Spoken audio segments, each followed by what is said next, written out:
إلهنا يا إلهنا. Hadirin pemirsa YouTube yang dirahmati Allah, inilah kegiatan kita selanjutnya. Kita diberi Allah rezeki mempunyai kebun karet sedikit, pas di pinggiran jalan menuju daerah Banggungan. Atau inilah jalan menuju air terjun yang ada di Mampang Julu. Sering para anak-anak yang berpramuka ke sana. Inilah kebun kita, luasnya lebih hanya dari sekitar 34 hektar lah. Ini kita dapatkan alhamdulillah dulu hasil dari perjuangan sewaktu mengajar di MDA Banua Rakyat atau Nagajuang. Saya masih lajang pada waktu itu. Alhamdulillah di sana saya lebih mengajar mendidik anak-anak madrasah tingkat MDA selama kurang lebih 8 tahun, mendekati 9 tahun. Dan ini sudah mulai nampak menua kebun karet kita, banyak yang udah mulai tumbang. Dan inilah penggantiannya, insya Allah kita remajakan menjadi tanam-tanaman durian. Ini sudah mulai besar dia duriannya. Kita kasih pupuk tai ayam yang dipelihara. Ini udah hampir 3 meter ini besarnya. Lagi insya Allah biar ada nanti harapan untuk bakalan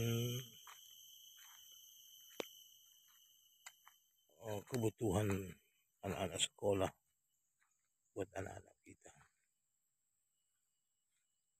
Dan ini ditanami dengan cabai rawit oleh adik kita yang paling kecil, Ahmad Fauzi namanya. Ini udah mulai panen cabenya. Malah ditambah lagi dengan daun ubi, belum gadung kalau kata orang Mandailing, silalat. Nah, ini dia.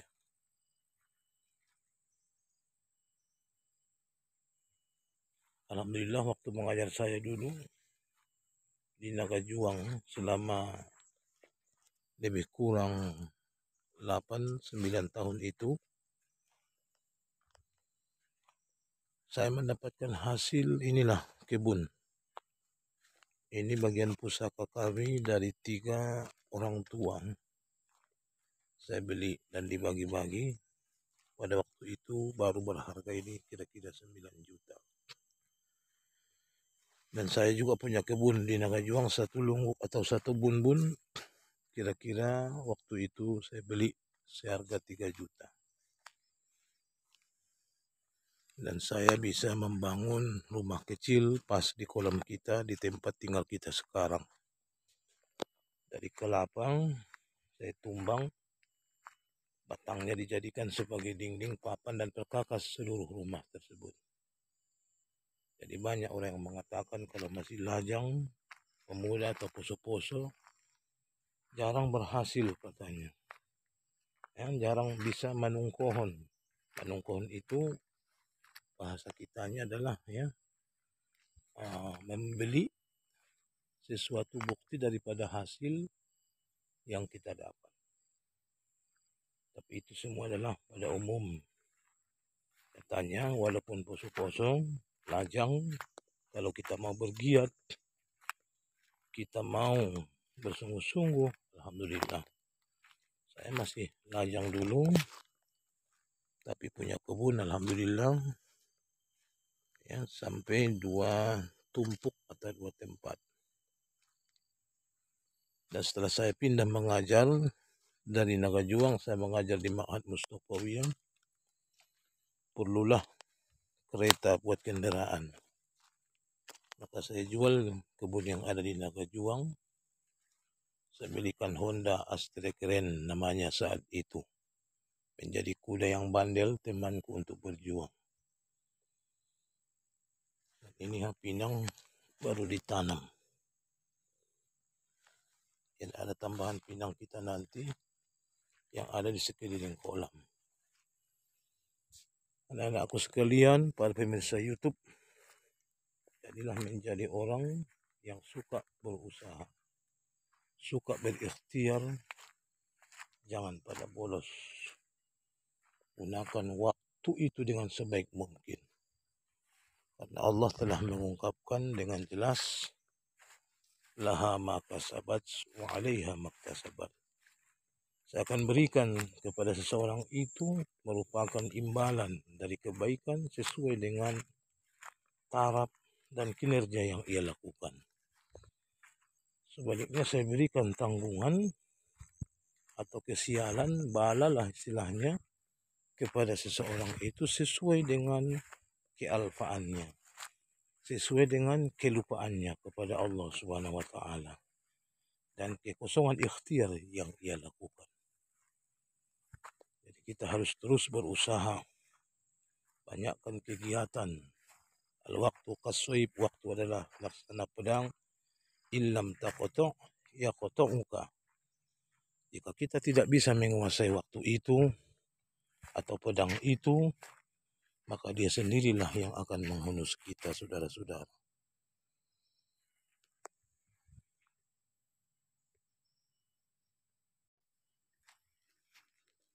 Semoga ini bisa menjadi pandangan dan ikhtiar kepada kita bersama. Janganlah menjadi pembolos, karena pemalas itu adalah pembawa daripada kesialan.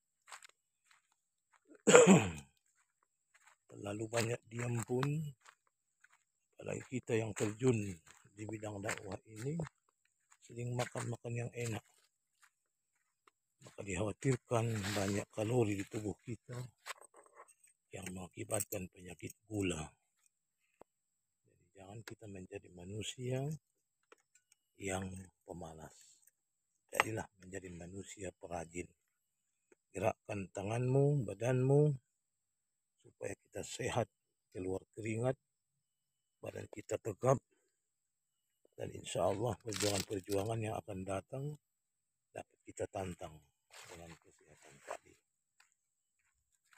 Hadirin, inilah hasil karya kita, insya Allah sangat bermanfaat kepada kita, memberikan pacuan kepada anak-anak kita. Selamat berjuang.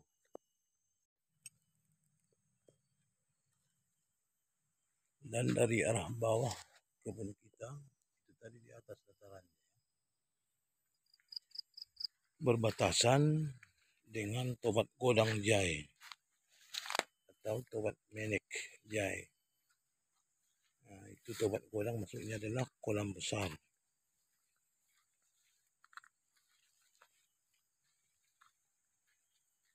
Dan itulah gubuknya ya, soponya, tempat beristirahat.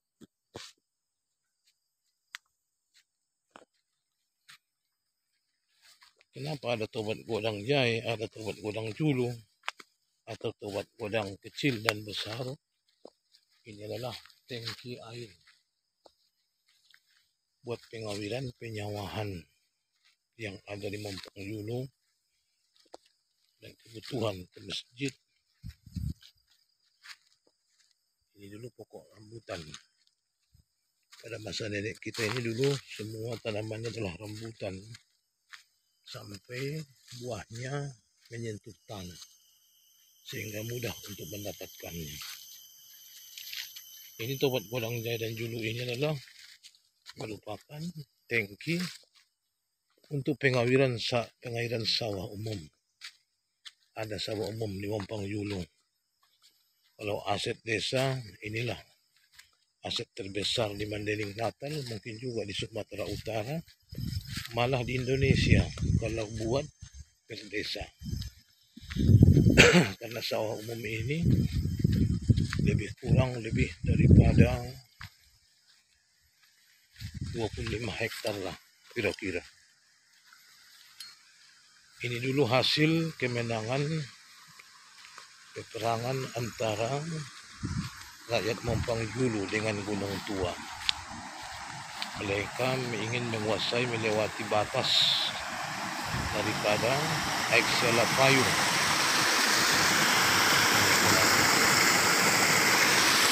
Aiksela Payung itu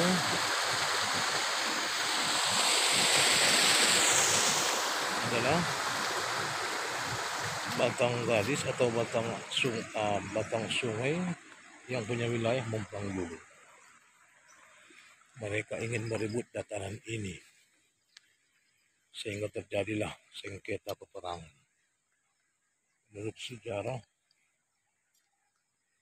itulah karomah Syekh Mustafa, nenek dari Syekh Shihabuddin, atau bernama Mustafa itu adalah Syekh Shihabuddin, dengan kemerkahan karomahnya, sehingga menurut sejarah segala bekas-bekas kayu yang mati, ada batang yang tinggal tungku namanya, semua yang ada tungku-tungku atau bekas dari batang yang mati itu, batang-batang pohon, mereka melihatnya seolah pasukan besar, sehingga mereka kewalahan dan kalah. Akhirnya yang mau dikuasai orang itu, inilah tanah-tanah yang kira-kira lebih 25 hektar luasnya, dijadikanlah menjadi sawah umum atau sabah umum. Siapapun yang menjadi pengusahanya, dia wajib memberikan ongkos satu pantak sebanyak 1 kaleng untuk umum, dan diberikan potongan saat dia memberikan ongkosnya itu, membawanya ke masjid, diberikanlah 10 kaleng, dipotong 1 kaleng, itu sebagai bantu transport namanya. Kebetulan dijadikanlah, diangkat masyarakat waktu itu nenek kita yang bernama Jatanjung. Nenek Jatanjung ini orangnya bijak, ramah, murah lagi. Ya, dia menjual minyak wangi, kacamata ke pekan-pekan. Dialah yang diangkat salah satunya menjadi pengurus sawah umum ini, yang bertanggung jawab untuk